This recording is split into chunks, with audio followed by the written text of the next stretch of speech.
сега да ја посакам добро утро на нашата гостинка Климентина Илиевски од Лице в лице. Климентина, добро утро. Добро утро. Последен пат кога се видовме беше тоа пред многу години.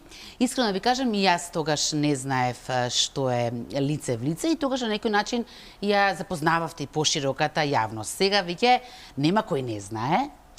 Бил сте и добитник на престижна државна награда, нека ви е честито. И колку ова признание ви значи? Благодарам. Интересно е на доделувањето на наградите, со Борче Саматов си го направивме овај муабет. Као и со наградата и без наградата ние сме тие.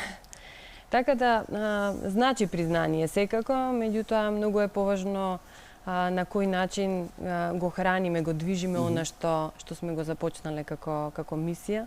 Наградата е признание, 11 години постои Лице в лице, дека навистина сме на добар пат. А другото треба да го надградуваме и да останеме во она што сме го започнале. Се узимете уште многу што да зборувате, освен наградата, сето тоа веднаш по рекламите. Така е. Еве веќе ние си го стартуваме разговорот со нашата гостинка која Искра пред малку и ја најави. Со нас е извршниот директор на Паблик, Асоциација за истражување, комуникации и развој. Добро утро, Климентина. Добро утро. Честитки за наградата која не израдува сите нас. Борче Стаменов и Лице в лице, кое што е списание, издавач всушност е Паблик на ова списание, се луѓето кои вистински заслужија да ја добијат оваа државна награда Мето Јовановски и да бидат едни од борците за човекови права на овие простори. Очекувавме ли оваа награда?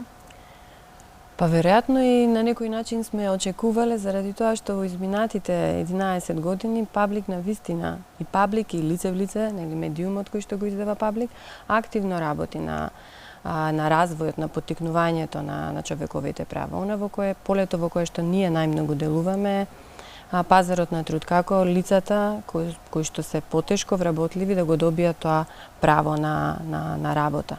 Меѓутоа, како да се подготват тие за овој процес, тоа е она на кое што ставаме значително внимание. Меѓутоа, она што направи можеби разлика изминатава година е тоа што двајца од продавачите кои што нема документи, односно едниот немаше матичен број, а другиот немаше лична карта.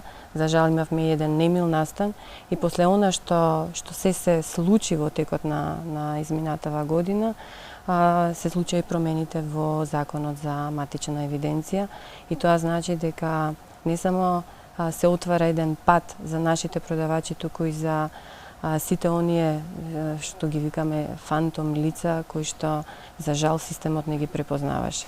Тоа е нешто што ја одбележа годината и кој што ни направи разлика заради тоа што колку и некој да е подготвен за пазар на труд, ако ги нема тие документи, едноставно ви ги врзува рацете и нема како да го интегрирате. Да. Така. Откако постои оваа приказна повеќе од една деценија, некако имам впечаток како се почесто да го забележувам и да го слушам терминот општествена одговорност. Колку, ако фрлиме поглед наназад, колку сметате дека успеавте да ја разбудите таа општествена одговорност кај компаниите, кај вработувачите?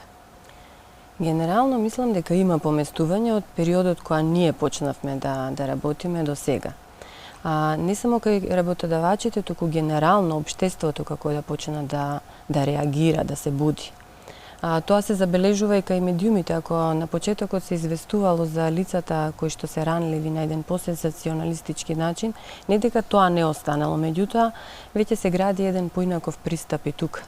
Заради тоа што не секогаш е важно да ја направиме приказната на таков сензационалистички начин, туку важно е да видиме на кој начин ќе бидеме поттик за лицата за тие да можат да растат и да се развиваат.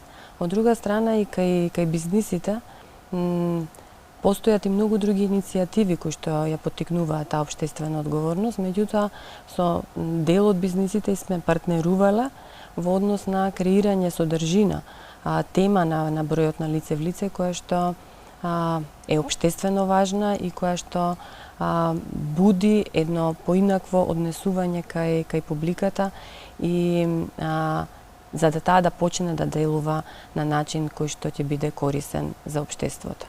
Да, паралел? Извини, ние попатно и следиме инсерти, материјали кои што вие ни ги доставивте. Пред околу 4 години ја создадовте методологијата за социјално менторство. Како изгледаше целиот процес? Така, она што како тргна развојот на методологијата за менторство за работна интеграција, значи целта на лице в лице како социјално предпријатие за работна интеграција не е да ги задржи лицата на тој втор пазар на труд до крајот на нивниот живот, туку да им биде само една отскочна штица кон отворениот пазар на труд. И свативме дека ние успеваме да ги вработиме лицата во компаниите, меѓутоа не успеваме да ги задржиме на нивните работни места.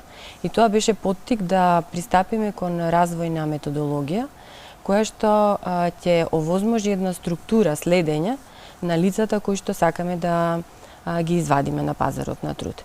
И таа методологија подразбира не само подготовка на лицата, туку подразбира и подготовка на компаниите, за да можат тие лица успешно да ги интегрираат. Паралелно беше развиена и методологија за ментори за професионална интеграција на работно место. Тоа се лица кои што воглавном работат во средниот менаџмент во компаниите и тие на некој начин се подготвуваат како да го продолжат процесот кој што го започнал социјалниот ментор, а секако се работи на сензитизација на бизнисите на високиот менаџмент, за да може да тој придонесе во развојот на инклузивна работна средина во своите компании. Браво. Ова ваша едукативна програма е верификувана од Министерството за образование и наука. Каква е поддршката и соработката со нив?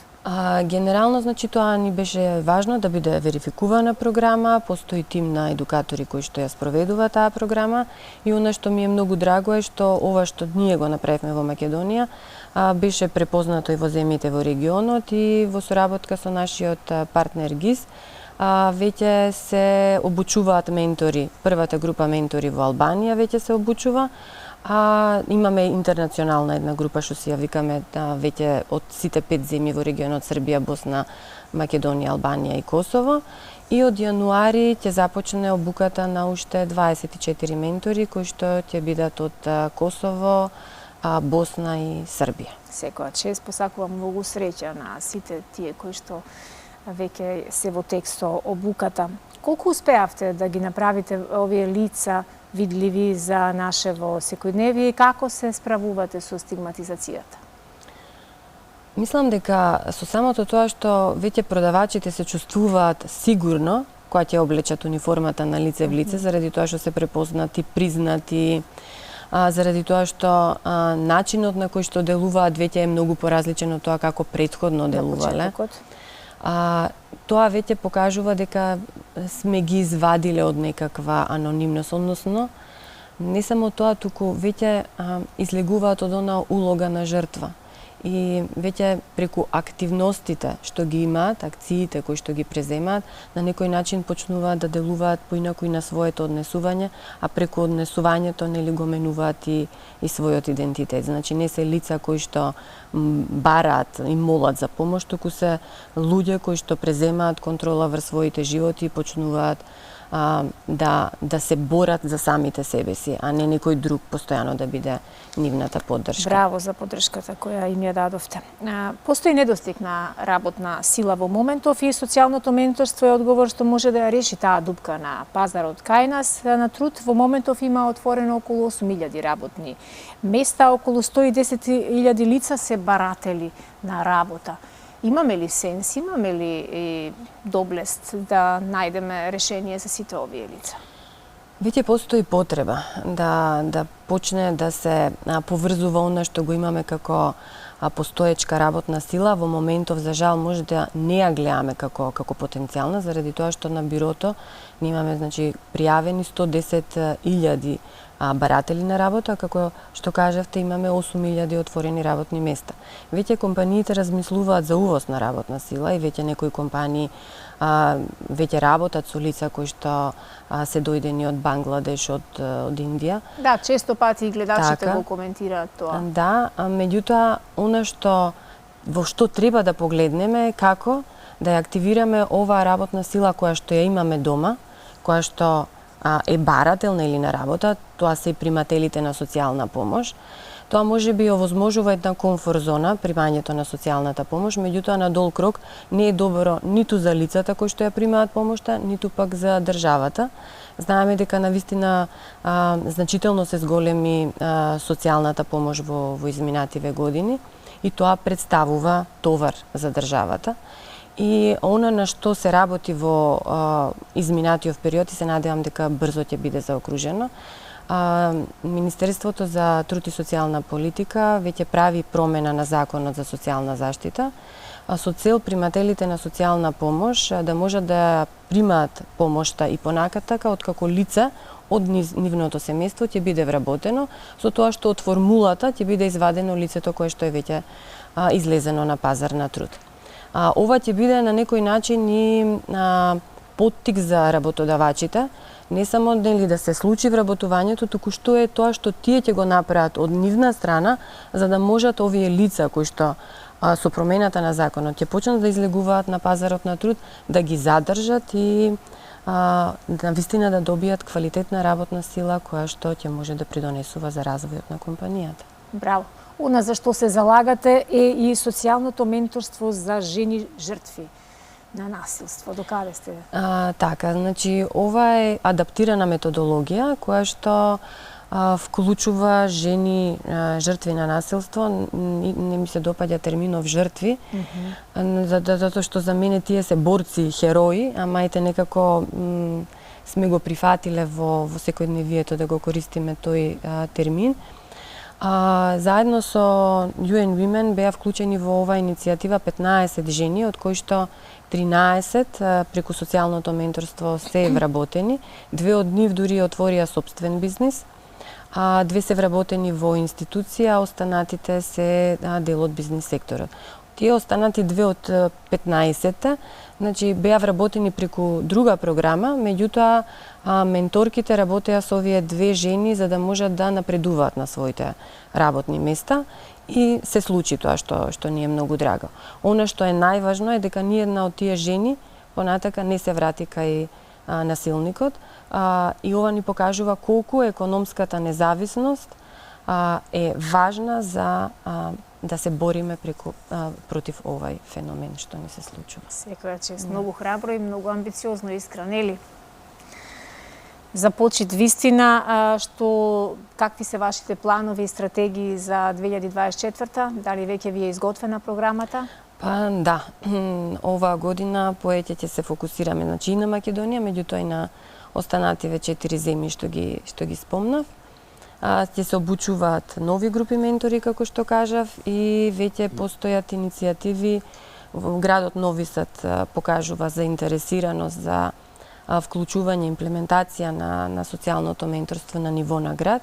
Енергијата малку ќе ја насочиме и таму и верувам дека со промената на законот за социјална заштита имаме сериозна работа која што ќе треба да ја завршиме и овде во Македонија, односно да подготвиме нова група социјални ментори и да почнеме да ги активираме примателите на социјална помош и да ги насочуваме кон пазарот на труд. Браво. И еве да се вратиме на крај повторно на продавачите на лице в лице, кои за мене се секогаш хайлайтс на денот кога ќе ги сретнам низ градските улици, низ моловите или било каде некаде низ главниот град. Каква порака ќе упатиме на нашите гледачи, особено на оние кои не се доволно упатени кои се тие лица, што прават тие лица и кога некогаш за жал сите ние имаме човечки слабости, неубаво ќе пристапиме кон тие лица или ќе ги одминеме, не сакаме ни да ги слушаме. На почетокот морам да кажам дека многу им беше тешко на продавачите кога некој лошо ќе се однесува со нив. Ми се чини дека во изминативе години толку е работено со нив преку координаторите, преку менторите, и кога некој така ќе се однесува, само имаат свесност дека тоа не е до нив, туку е до тој што така изреагирал. Така да мислам дека добро се носат со целата таа ситуација. Се случуваат немили случаи. Меѓутоа, важно е тие како... Да, така. Да. Благодарам многу и посакувам многу среќа и во се она што ќе го започнете во 2024 година. Ви благодарам за поканата, ви благодарам за убавите желби. Така. Се заблагодари Климентина, јас сакам уште нешто да те потпрашам. Дали ќе ги имаме и оваа нова година честитките? Ги имаме картичките, да, продавачите веќе се на улица, ги продаваат. Традиционални, стари, Така. добро познати. Така. Офлайн честитки ги нарекувате, така? Така е, многу ми се допадна името што го предложи, слоганот што го предложи нашата колешка Анета Ристеска. И да, се навраќаме на едни времиња, на едни убави спомени која си праќавме картички. Може би сега еве и компаниите гледаме дека се повеќе праќаат онлайн картички. Меѓутоа кај дел останува она убаво чувство која сакаш да испратиш, а какво е чувството па кога ќе ги добиеш? Имате и друго мото, исклучи се за да се вклучиш, така да се така. исклучиш од интернетов кој што вака не обседнува за малку да комуницираме. Да се споиме на еден поинаков начин. Да се вратиме кон природата. Така. Да, и кога сме кај природата, да напоменеме дека се од рециклирана хартија. Да, тоа ни е многу важно, на рециклирана хартија, со бои кои што не ја загадуваат животната средина. Се еко. Да, се трудиме да бидеме комплетно одржливи. Смислено и добро реализирано. Клементина, многу ти благодарам. Благодарам јас.